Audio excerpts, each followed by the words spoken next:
mencetak regenerasi ke depannya, generasi yang tidak lagi termakan oleh janji-janji yang sudah basi. Maka oleh karena itu kita butuh regenerasi, generasi yang tidak lagi termakan oleh budaya-budaya luar.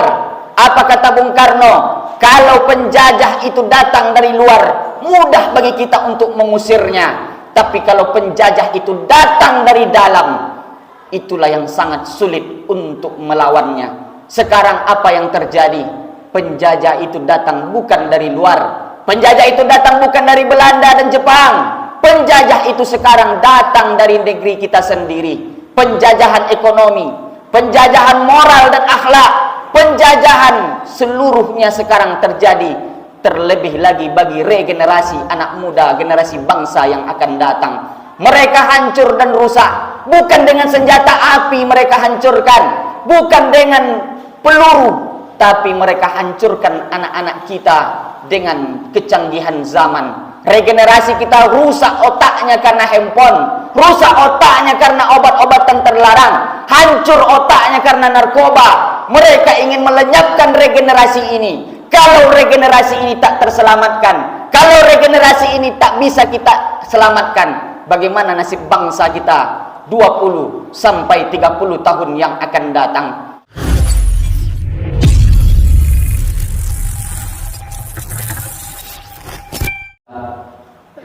Alhamdulillahillazi wa kafa, wassalatu wassalamu ala rasulillah Sayyidina wa maulana Muhammad ibni Abdillah wa ala alihi wa sahbihi wa man tabi'ahu wa mawala. Ashhadu an la ilaha illallah wahdahu la syarika lah, wa ashhadu anna Muhammadan abduhu wa rasuluhu la nabiyya ba'dah. Allahumma salli wa sallim ala Sayyidina Muhammad wa ala ali Sayyidina Muhammad. Qala Allah Ta'ala fil Qur'anil Azim wa huwa asdaqul qailin. A'udzu billahi minasy syaithanir rajim. Ya ayyuhallazina amanu taqullaha haqqa tuqatih wa la tamutunna illa wa antum muslimun. Wa qala ta'ala fi ayatil ukhra, ya ayyuhallazina amanu taqullaha wa qulu qawlan sadida yuslih lakum a'malakum wa yaghfir lakum dzunubakum wa may yuti'illaha wa rasulahu faqad faza fawzan 'azima. Ibadallah, musikum binafsi bitaqwallah wa ta'atihi faqad fazal muttaqun. Hadirin sedang jemaah Jumat yang dimuliakan Allah Subhanahu wa ta'ala. Di antara begitu banyak nikmat yang Allah berikan kepada kita, ada nikmat sehat, ada nikmat rizki yang melimpah ruah, ada nikmat kekayaan, ada nikmat kesempatan umur yang panjang, dan ada juga nikmat iman yang ada bersarang di dalam dada. Tapi di antara nikmat yang terbesar, di antara yang terbesar adalah nikmat kebebasan, nikmat kemerdekaan, nikmat human right. Nikmat itulah yang mesti kita syukuri untuk saat ini. 2 hari yang lalu kita merayakan pesta Hari Proklamasi Kemerdekaan Republik Negara Republik Indonesia yang ke-77 tahun. Artinya apa? Tepat 77 tahun yang lalu, negara ini mulai mencanangkan, negara ini mulai memberitakan, negara ini mulai langkah pertama dalam bentuk sebuah bangsa, negara yang berdaulat, negara yang berdikari, berdiri di atas kaki sendiri, terbebas dari penjajahan. Maka tanggal 17 Agustus tahun 1945,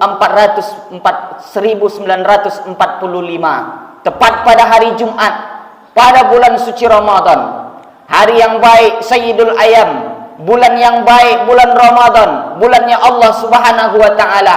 Maka ini merupakan sebuah karunia yang terbesar yang Allah berikan kepada republik ini. Maka setiap tanggal 17 itu kita merayakan kemerdekaan. Kita naikkan sangkakala, bendera berwarna merah putih.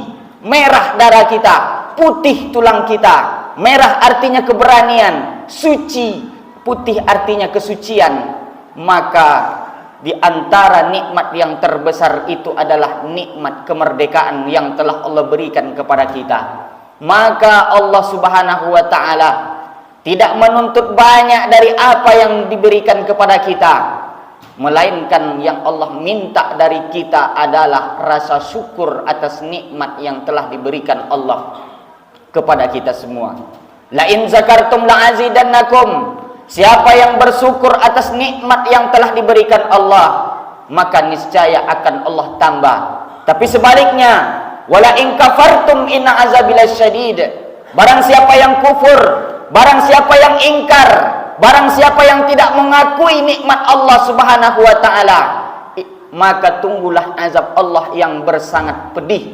Azab Allah yang luar biasa. Azab Allah yang Allah timpakan kepada orang-orang yang tak mau bersyukur. Wa in ta'udu nikmatallahi la tuhsuha.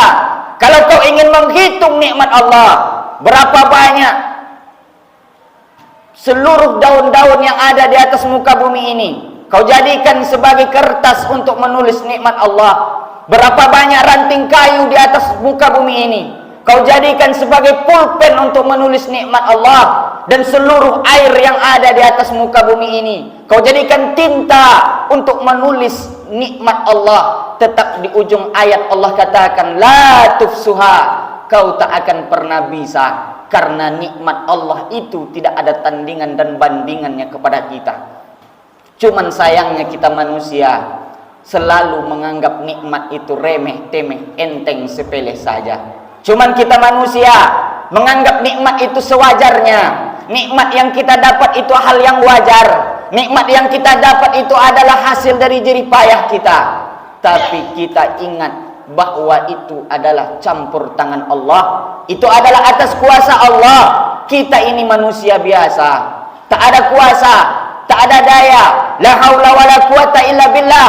Tidak ada daya dan upaya melainkan daya upaya kecuali dari Allah Subhanahu wa taala. Maka pada tanggal 17 Agustus ini, hari kemerdekaan ini, kembali kita mengulang sejarah, memutar memori bahwa negara ini merdeka bukan dengan begitu senang. Kita merdeka bukan dengan tenang, kenyang, senang, lenang, tapi kita merdeka penuh dengan darah, penuh dengan pengorbanan, harta, jiwa, jerih payah, tetes peluh keringat menetes. Darah pun akan menetes menegakkan negara ini. Begitulah perjuangan para pahlawan. Dan kebanyakan dari pahlawan kita adalah dari barisan para ulama, para santri yang berjuang, bertakbir di bawah komando Allahu Akbar, memerdekakan negara Republik ini. Maka ini tak bisa kita lupakan. Ini sebuah nikmat yang besar. Ini sebuah karunia yang luar biasa yang Allah berikan kepada kita yang ada di Republik ini. Maka di tanggal 17 ini, di momentum yang tepat ini, kita mesti mensyukuri nikmat Allah. Langkah pertama, mengenang jasa para pahlawan. Langkah kedua, mengingat bahwa itu semua adalah nikmat karunia dari Allah Subhanahu wa taala. Langkah ketiga adalah mensyukuri nikmat kemerdekaan ini. Kalau kita ulang kembali sejarah Islam, 580 tahun kota Makkah itu dijajah oleh kaum musyrik. Kota Makkah itu dijajah, baik akidahnya, baik amalnya, baik seluruh fasilitas-fasilitas agama. Makkah itu pun dipenuhi oleh patung-patung berhala. Makkah itu dijadikan tempat syirik. 580 tahun itu lamanya. Maka Nabi diutus oleh Allah untuk membebaskan itu semua. Apakah ujug-ujug Nabi datang membebaskan? Tidak, wahai saudaraku. Nabi diutus 13 tahun lamanya di kota Makkah. Tak selesai, akhirnya Allah perintahkan pindah hijrah ke kota Yasrib. Dulu dia bernama Yasrib, kampung kecil. Setelah Nabi hijrah ke sana, diberilah nama Al-Madinah Al-Munawwarah, kotanya Nabi SAW. Apakah sampai di Madinah? Nabi beserta pasukan kaum muslimin bisa membebaskan kota Makkah dari genggaman kemusyrikan? Tidak. Tahun pertama Hijriah, tahun kedua, tahun ketiga, sampai tahun ke-7 Nabi pun belum bisa membebaskan kota Makkah. Di tahun ke-8 datanglah perintah Allah Subhanahu wa taala untuk berperang, menyembelih kaum musyrik, dan akhirnya selesai di bawah genggaman, di bawah teriakan pekikan takbir Allahu Akbar. Kota Makkah akhirnya terbebas dari kemusyrikan. Apakah langsung selesai kaum musyrik di tahun ke-8? Tidak. Perjuangan masih panjang. Di tahun ke-9 barulah kemusyrikan tiada di kota Makkah Al-Mukarramah.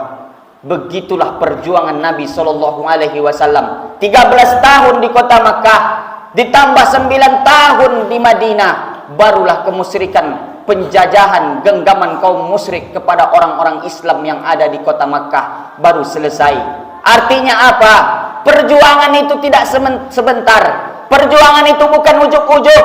Negara kita dijajah 3,5 abad di bawah genggaman kaum kafir, orang-orang Belanda dan Jepang, dan di bawah takbir la ilaha illallah yang dikomandokan oleh para ulama beserta dengan ribuan para santri. Akhirnya dengan senjata bambu runcing negara ini merdeka di bawah kalimat la ilaha illallah. Maka pembukaan undang-undang pertama kali disusun berkat atas rahmat Allah Subhanahu wa taala. Negara ini bisa merdeka. Maka kemerdekaan ini selayaknya mesti kita syukuri nikmat yang begitu besar, merayakan dengan mensyukuri nikmat Allah, menjadikan kenangan-kenangan para pahlawan, cerita-cerita pahlawan yang dulu berjuang memerdekakan ini harus diimplementasikan di dalam kehidupan untuk menjadi manusia Indonesia yang lebih baik ke depannya, mencetak regenerasi ke depannya, generasi yang tidak lagi termakan oleh janji-janji yang sudah basi.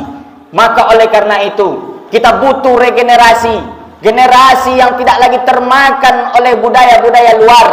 Apa kata Bung Karno? Kalau penjajah itu datang dari luar, mudah bagi kita untuk mengusirnya. Tapi kalau penjajah itu datang dari dalam, itulah yang sangat sulit untuk melawannya.